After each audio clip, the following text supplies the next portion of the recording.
Hi, we're Team Capyboba. Our project, Part-Time, All-Time, or 全能打工仔, is a casual mobile game based on observations of daily life culture in Taipei, Taiwan. Our initial concept for Part-Time, All-Time was to create a project that would capture the general feeling of what mundane life is like in Taipei based on our trip there.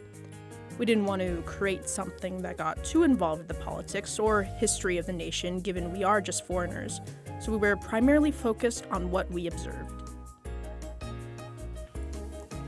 Given it's a cozy game, we aim for a cuter art style inspired by Taiga Kayama's art.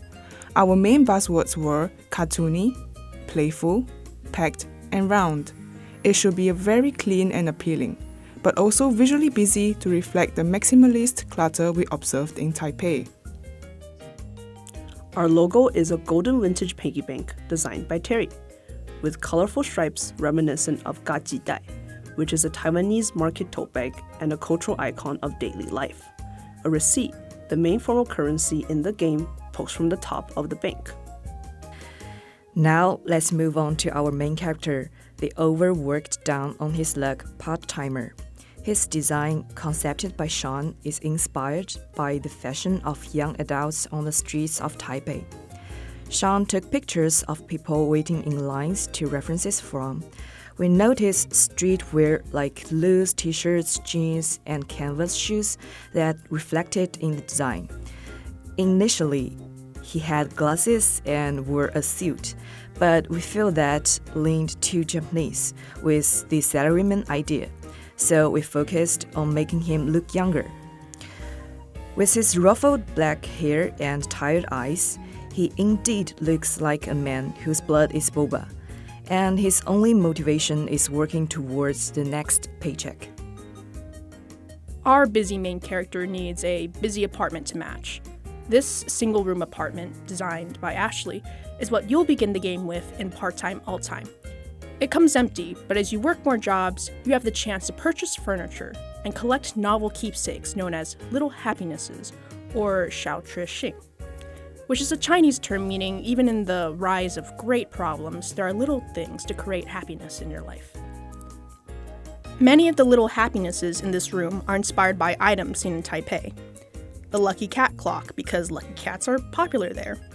A mulberry teapot inspired by one we saw in a tea store, and a bike, because biking is one of the most accessible transportation methods in Taiwan. You can navigate the pocket-sized world of Taipei through our map system. We designed the city with 3 common rules. Number 1, weathering.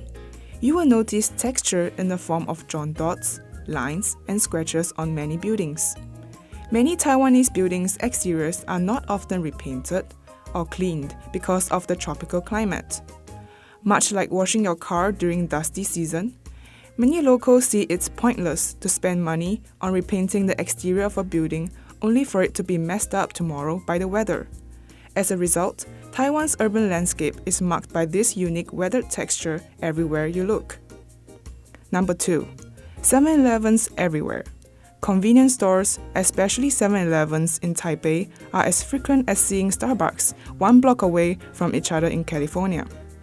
Lastly, exaggeration. The buildings are made to be very literal and humorous with their interpretations. The boba shop is literally shaped like a cup of boba. Some of the 7-Elevens appear like a milk carton. Not only is it immediately recognizable, but it plays with a surreal cartoony novelty. Begone realism. The centerpiece of design of this map is a pseudo-temple concert stage, created by Xing-Yi, that houses the rhythm minigame with the idol Matsune, based on the Taoist goddess of the sea Matu. Here, we wanted to incorporate the mix of religion in the sea urbanness. In Taipei, it's common to see a temple placed downtown in the midst of a concrete jungle. Design elements such as wave patterns reference a connection to the sea. Pineapples, a common architecture motif in Dadaocheng, sit atop railings. Dragon ornaments, positioned again in a wave motion, symbolize power and protection. The whole temple is illustrated with the Qianyan technique, cutting and pasting ceramic tiles to create images in mind. But what motivates our player? What pushes them to do the best they can at every crappy job they go to? Our villain who flies above it all, the boss. A middle-aged balding man with a throne atop of a giant fly, the boss was concepted with two ideas. He's old, and he needs to be as annoying as possible. At first, there was going to be different bosses, but a classmate suggested the idea that it's the same boss at every job, he only puts on a different hat. Running with that, we settled on a design that had the perfect amount of over-the-top humor. Fun fact, the boss's voice is like an annoying fly that won't go away. Let's talk more about gameplay. Besides the rhythm game you get to play with Mazune at her temple, there's also a Papa's Freezeria-esque boba making game. The UI of it is made to be simple and easy to play with a single hand. As customers come in to give their boba orders represented by the icons, you can use your thumb to rotate the cycle and navigate to the right ingredient and hit the pour button. Ingredients are designed to have distinctive shapes and be color-coded, as well as pattern-coded for the colorblind. Other characters around the world of Taipei you can interact with and do side quests for is again Matsune. Her stage design is made to be bright and bold. Her hair based on the elaborate headdress of Mazu, with clothing made to modernize traditional Taoist outfits with J-pop idols. While we were designing her, we'd like to call her Hatsune Mazu. She carries a Rui ceremonial scepter, which is shaped into a guitar, her primary instrument. There is a myth in Taoist mythology that, in times of urgent need, you should call Mazu by her casual name, since if you call her by her formal one, she will waste time getting dressed up to come help. In part-time or time, losing her recent game means she will appear in her casual form, more middle-aged with hair colors, a face mask to preserve her youth, and her bird Qianliyan and her cat Shunfeng'er, her guardians, beside her. You also have the god of matchmaking, Yue Lao, who is turned into a happy-go-lucky old man with a love of beer. Traditionally, Yue Lao has red thread which he uses for his matchmaking, so we reflected this in his design around his hair, belt, and dog collar. One of the Kinya's NPC, or Taiwanese Hawking for children, is an elementary school student wearing a simple white uniform, holding melted sugar fashioned into the shape of a goldfish. This Chinese art form is known as sugar painting.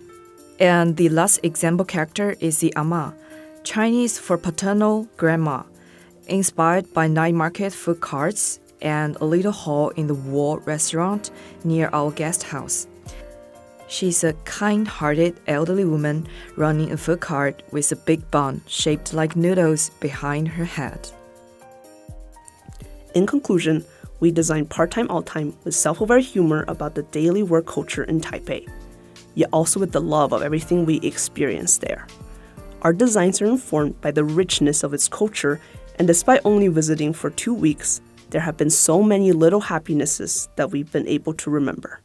We hope that it shines through in our game.